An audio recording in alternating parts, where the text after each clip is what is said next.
Agora eu vou resolver o exemplo de uma treliça com três elementos mostrado na aula.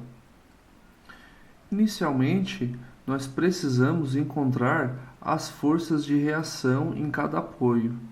Nesse caso, nós temos o apoio A e o apoio C. Além disso, nós temos uma força sendo aplicada no ponto B, como mostrado. Com base nisso, nós vamos encontrar as forças de reação que há em cada apoio. Previamente, a gente já pode identificar que no apoio C, por se tratar de um apoio liso, sem atrito, ou um balancim, né, eu tenho apenas uma força de reação normal à superfície de contato, enquanto que no apoio A, por ser um pino, eu posso ter duas forças de reação, duas componentes de reação, uma na direção X e uma na direção Y. Então vamos começar calculando o somatório de forças, quer dizer, o somatório de momento em relação ao ponto A. Para quê? Para encontrar a força de reação no ponto C. Lembrando que o nosso objetivo nesse exemplo é encontrar a força presente em cada elemento que compõe essa treliça. E além disso, identificar se a força é de tração ou de compressão em cada elemento. Continuando, nós temos então que F multiplicado por L, sentido horário negativo, mais C na direção Y multiplicado por L. Tudo isso igual a zero. Com isso, eu concluo que o meu CY é igual a F. Então, eu vou ter uma força F atuando nesse apoio.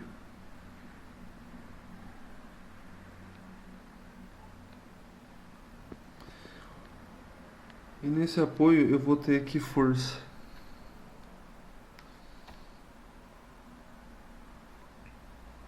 Vamos encontrar.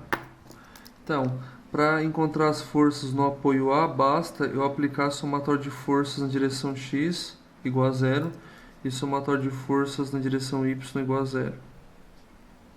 Com isso eu vou ter que em X eu vou ter mais F mais AY igual a zero.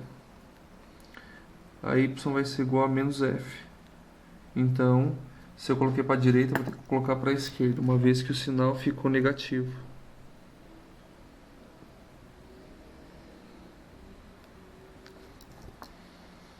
E fazendo somatório de forças em Y, eu vou ter F para cima mais AY. Com isso, eu chego à conclusão que a Y é igual a menos F também. Logo, se eu arbitrei para cima, na verdade essa força está para baixo. Aqui eu tenho F, aqui eu também tenho F.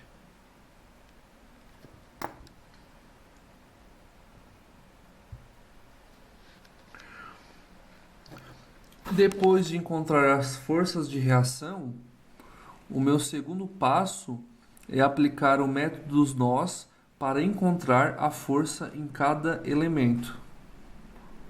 Então, eu posso analisar o nó A ou o nó C inicialmente. Vamos começar pelo nó A.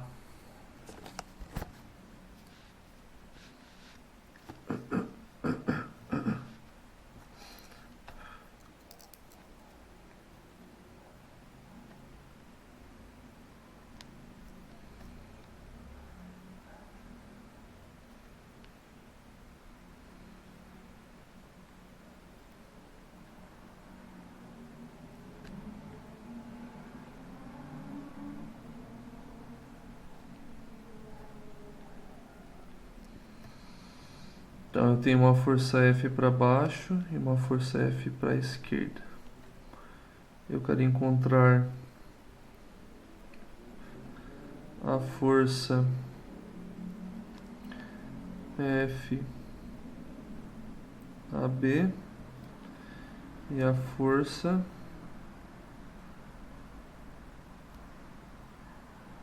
F AC.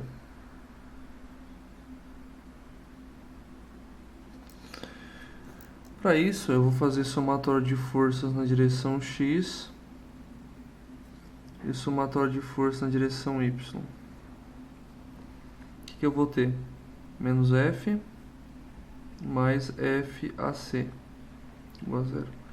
FAC igual a F. Depois eu vou ter menos F mais FAB. FAB é igual a zero. Opa!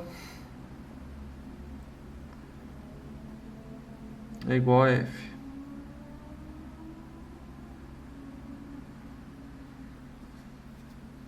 Então ambas são igual a F. E aqui eu vou voltar para cá. E aqui para cá.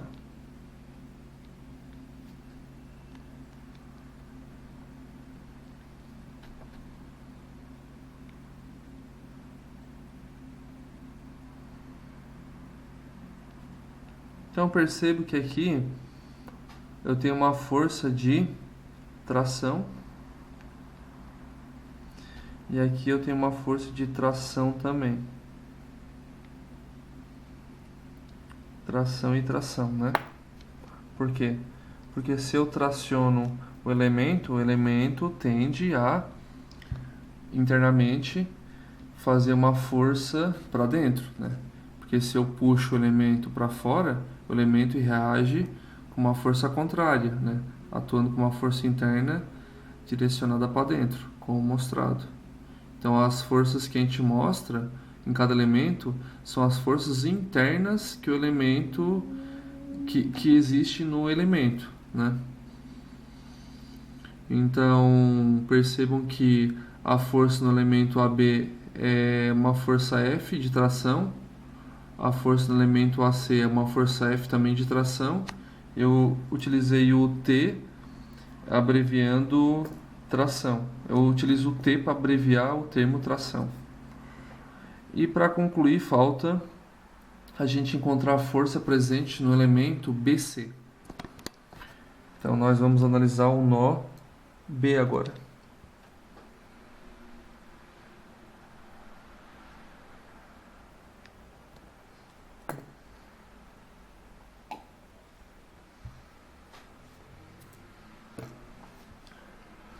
Nó B. Nó B.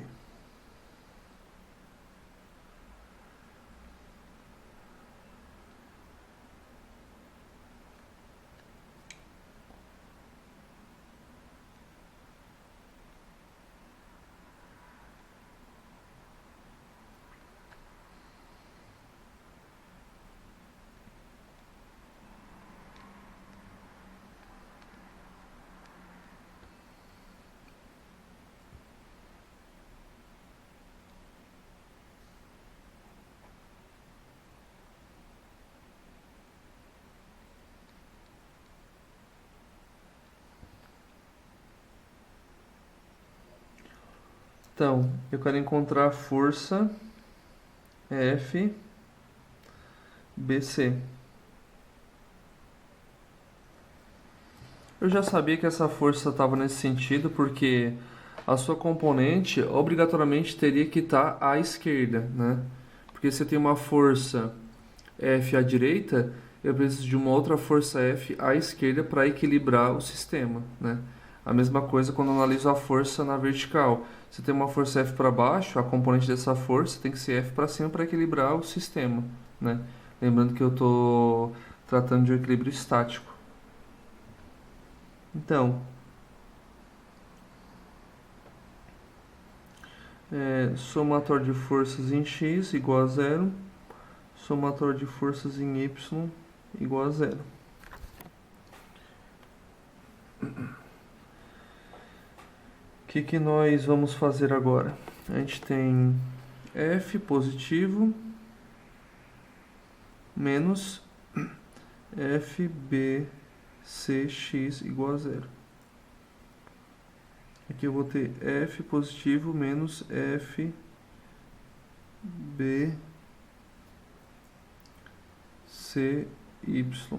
tudo isso igual a zero. Então, o ângulo θ nós não temos, né? Mas como os dois catetos são iguais, né?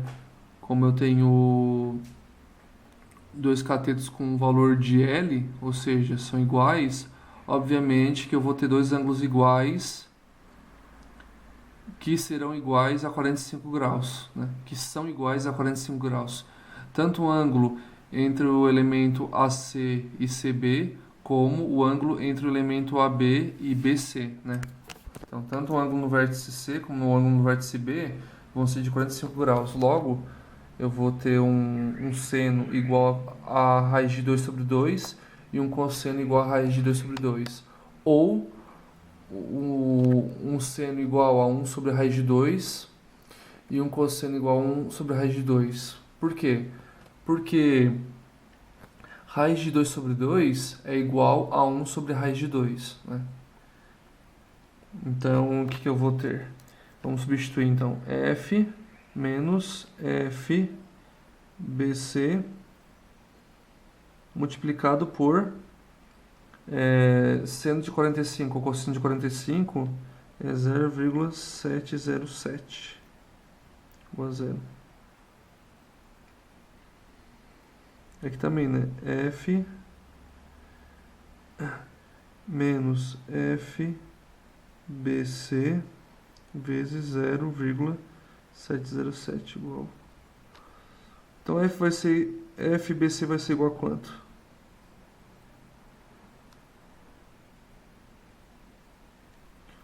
Quanto é que é 1 sobre aquele valor?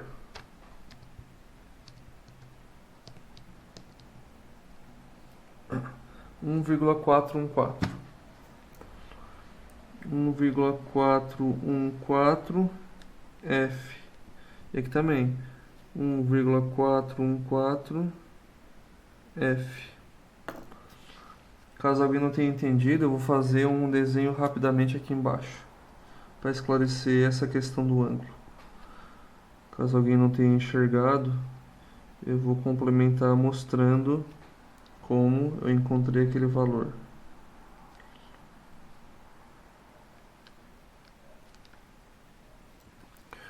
Como eu falei anteriormente, se aqui eu tenho um ângulo de 90, eu tenho um triângulo retângulo. Triângulo retângulo se caracteriza por ter um ângulo reto, ou seja, um ângulo de 90 graus, como vocês estão vendo. Esse ângulo reto vale 90 graus. Então, θ mais π sobre 2 é igual a π. Porque o somatório dos três ângulos em qualquer triângulo obrigatoriamente tem que ser igual a 180 graus, ou seja, igual a π. Então, 2θ vai ser igual a π menos π sobre 2. Então, θ vai ser igual a π sobre 4. Isso é igual a quanto? Igual a 45 graus, né? E seno de θ vai ser igual a quanto? Lembrando que esse cara é a hipotenusa. A hipotenusa é quem? Bom, aqui eu já sei que vai dar...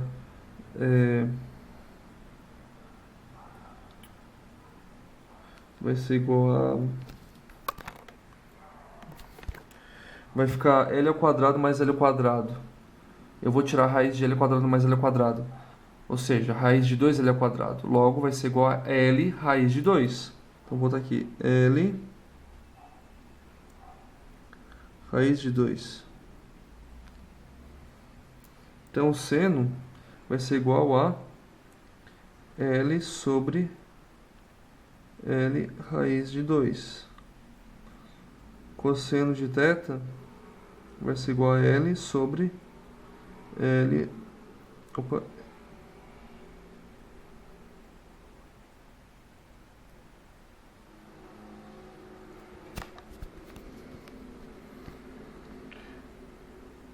M raiz de 2.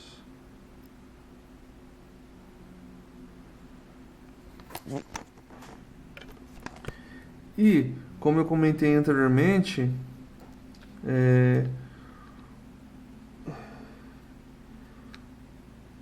1 sobre raiz de 2, isso é igual a raiz de 2 sobre 2.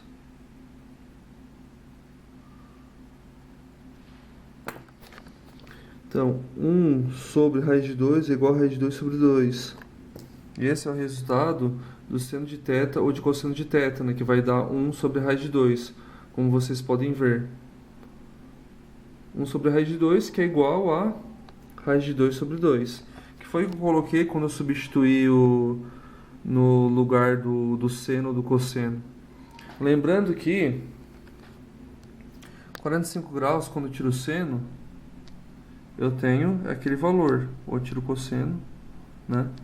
Ou raiz de 2 sobre 2, vai dar na mesma. Ou 1 sobre raiz de 2, quando eu divido, também, ó, vai dar 0,707. Então, por isso que eu substituí por aquele valor, né? Então, com esses detalhes que eu complementei, eu concluo esse exercício onde nós encontramos as forças presentes em cada elemento da treliça. Ah, ainda faltou identificar se é de tração ou compressão. Faltou esse detalhe. Então, como ele mostra nesse sentido, então ele vai estar presente nesse sentido, né?